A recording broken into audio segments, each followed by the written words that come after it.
Thank you. Now I'd like to call on the gentleman from California, Mr. Whitesides. Thank you, Mr. Chairman, and thank you for your leadership. We're looking forward to working with you, and I think it's a great subject for our first hearing. I'm sorry that you guys have to go without lunch.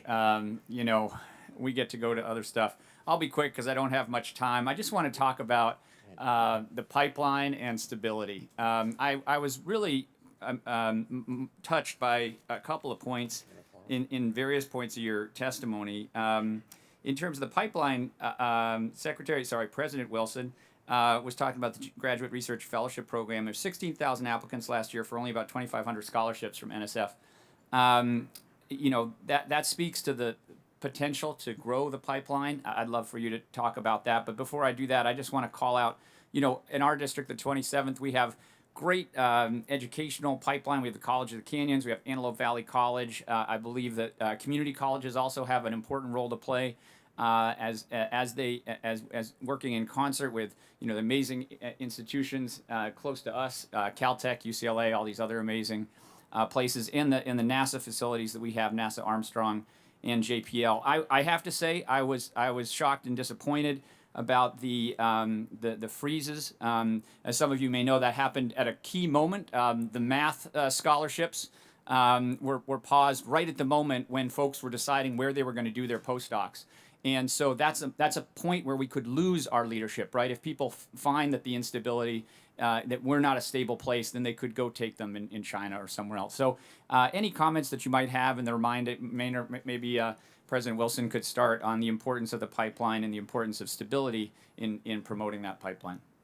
Thank you, Mr. Chairman. And Congressman, you're right. That pipeline or pathway is an important thing. And with respect to the Graduate Research Fellowship Program at the National Science Foundation, there are two things I would say. First of all, one of the really good things about that program is it puts the scholarship money in the hands of the student, not the principal investigator. So the student can then go find what's right for them.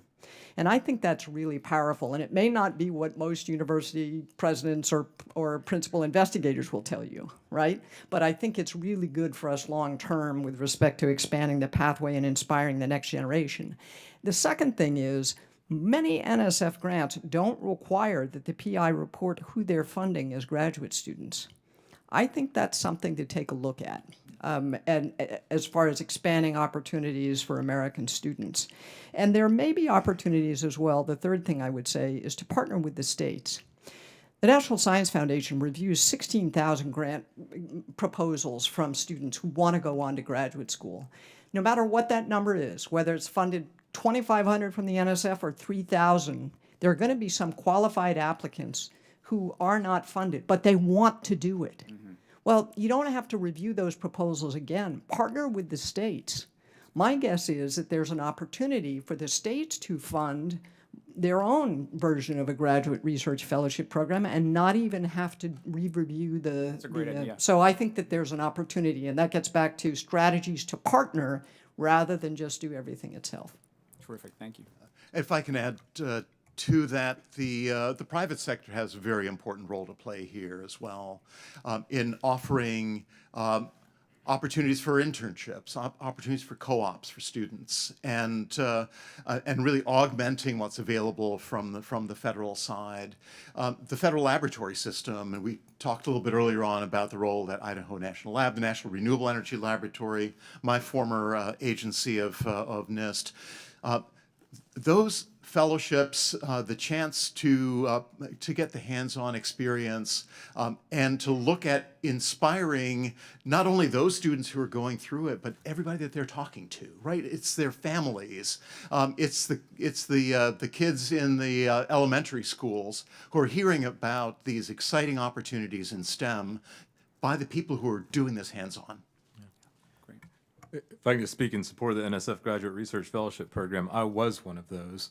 And what I can say about it is, I grew up in Western North Carolina. My parents worked in textile mills and furniture factories. They didn't make a lot of money. And when you look at how do you get into the sciences, how are you inspired to be in the sciences, what you realize is if there's a fellowship like that that provides stability, then you don't need a safety net from your parents, because I didn't have a safety net. I'm helping, right? And so that is the way to inspire and to get more of our American students into the sciences, by providing that stability. When we lose that stability, we lose them. If I could add one thing, and that's the importance of outreach. I was the first in my family to go to college. I had a faculty member who said, if you weren't busy doing all this other stuff, you might be able to be a Rhodes Scholar. As far as I was concerned, that was sponsored by the Department of Transportation. I had no clue, right? Our students have no idea what a GRFP is.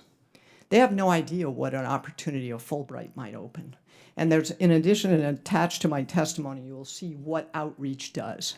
And a very small office to inform students and open their eyes to what the opportunity is. That's replicable at Hispanic serving institutions across this country.